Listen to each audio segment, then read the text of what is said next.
जा अरे आंसू के होली में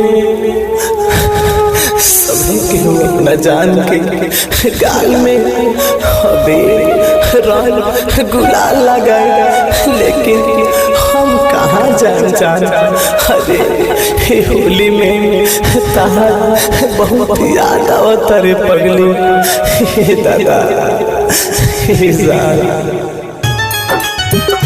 जब से चल गई होलिया में बड़ी याद म्यूजिक बाय गौरव रोशन।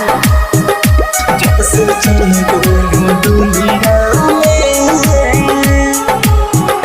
जब से चल गई डोलिया में बड़ी याद आवे होलिया में।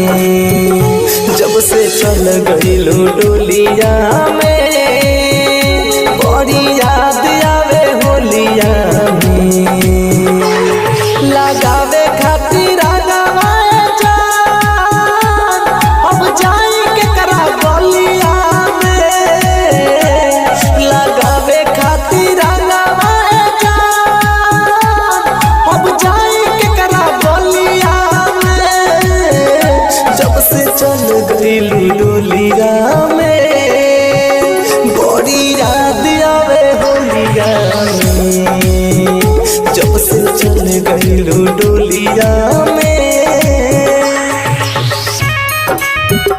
जब से चल गई डोलिया में बड़ी याद आवे होलिया में। जब से चल गई डोलिया में हाथ छूटल बावे दिल टूटल बावे, लोर अखिया के अखिया में सुखल बावे।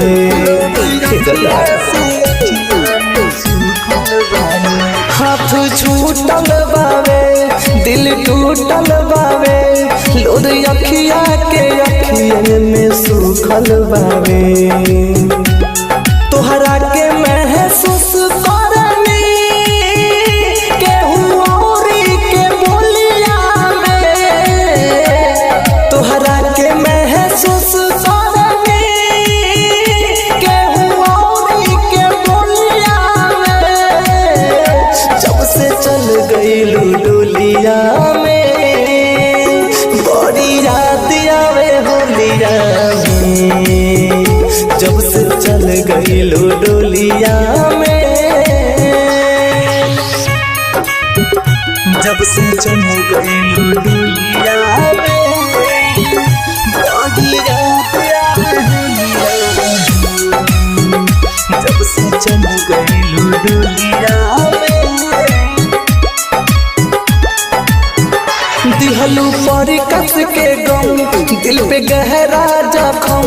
तोहरा चलते जियत बानी मर मर के हम।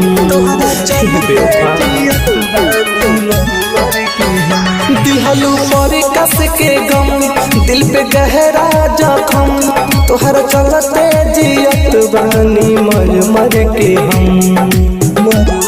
घायल मेरा तुझे कैसे नाम लिखी रंगोलिया में।